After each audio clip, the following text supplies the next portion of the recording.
The implicit configurator is not supported by Syteline at this time.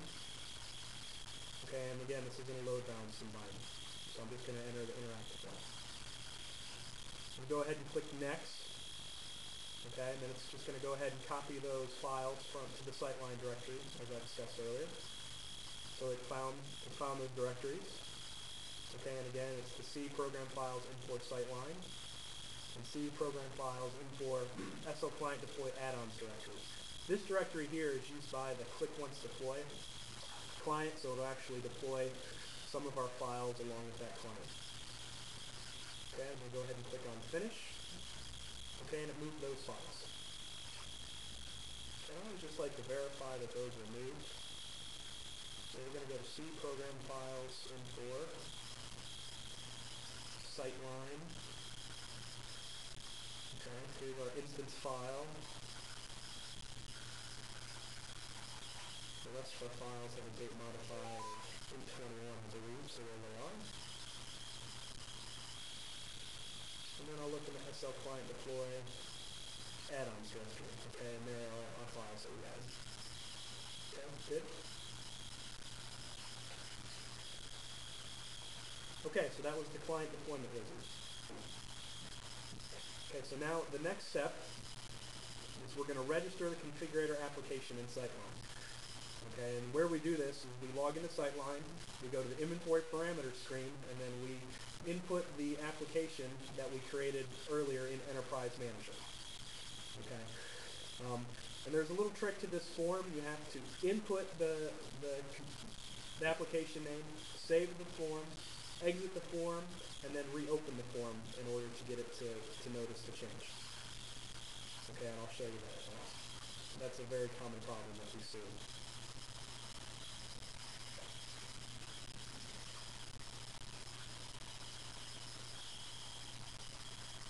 Okay, so I'm just going to log in, and this is just a Syteline demo environment.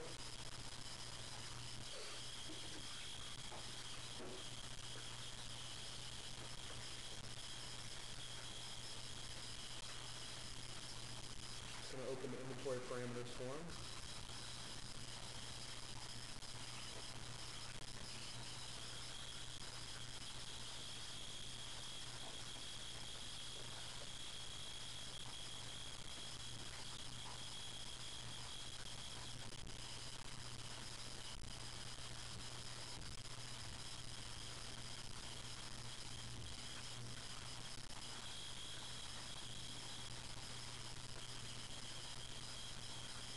Okay.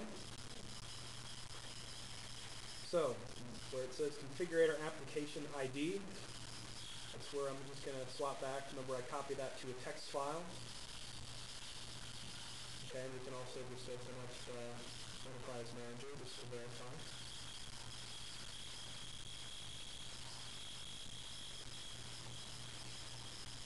Okay, bike underscore application.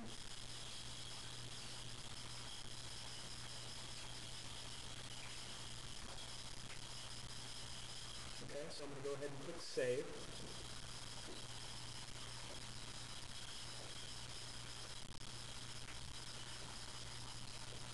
And you see, it really doesn't pick up that I entered anything there because it's giving me this error, invalid application ID. So I'm going to go ahead and exit the form. And I'm just going to go back into the form. And then it'll allow me to select the available header namespaces. Okay, for the bike database, we have our global rule set in the GBL namespace.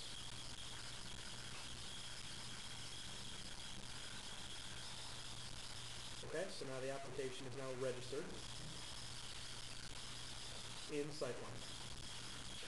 Okay, so what that really means is when a user calls configurator from Syteline, it's going to go to the model database that was defined in Enterprise Manager, okay, and run those rules based on the item that they've selected.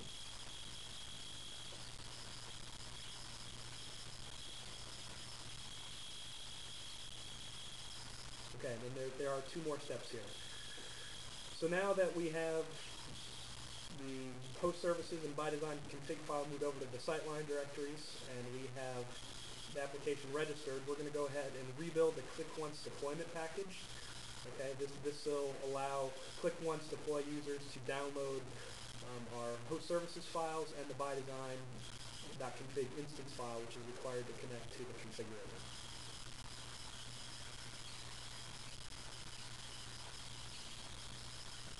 Okay, so we're just going to go through the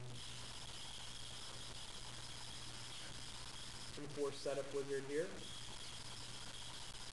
So that's Infor setup, Infor ERP SL configuration wizard.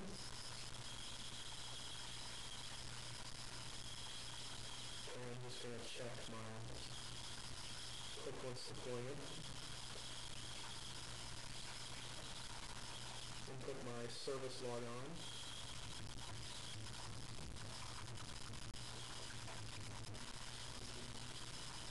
And I'm going to click commit.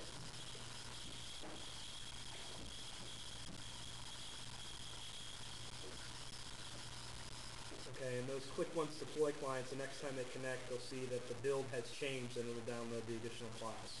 So I do know that there are some problems with being able to download our files, and I know that those were fixed in Syteline version 8.0.0.10. And for previous versions in that, I believe that there were some single fixes. So you should be able to find that on the Infor knowledge base if you have problems with that. Okay, so I'm just going to go ahead and click finish.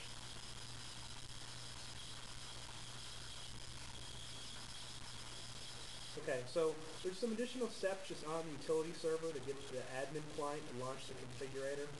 Okay, because the click once deploy client, it automatically copies the necessary files to where they need to be, but on the utility server it doesn't really do that, so you just need to copy those manually.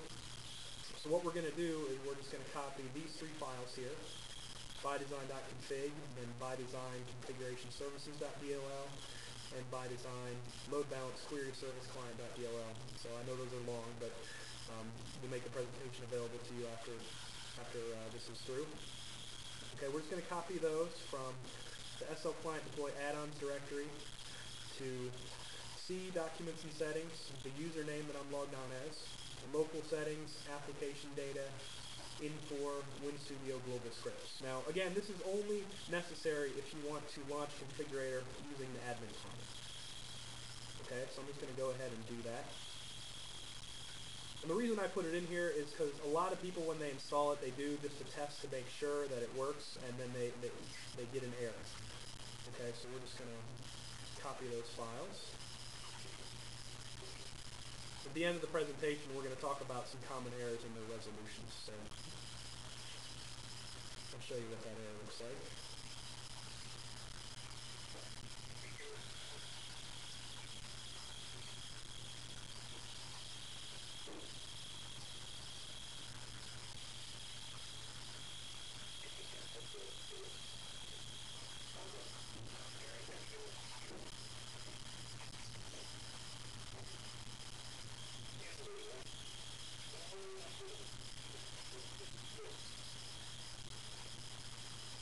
So again, C, documents and settings, administrator, local settings, application data, Infor, WinStudio, global scripts. Okay, and I'm just going to go ahead and paste those in. So now I'm just going to check to make sure that everything worked correctly.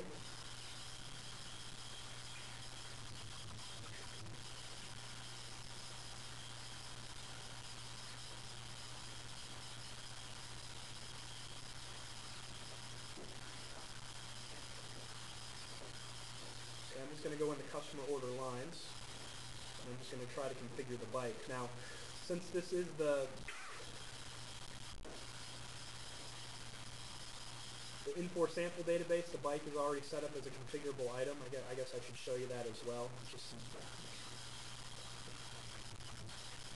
So we'll just go ahead and look at the items table real quick, or the items form.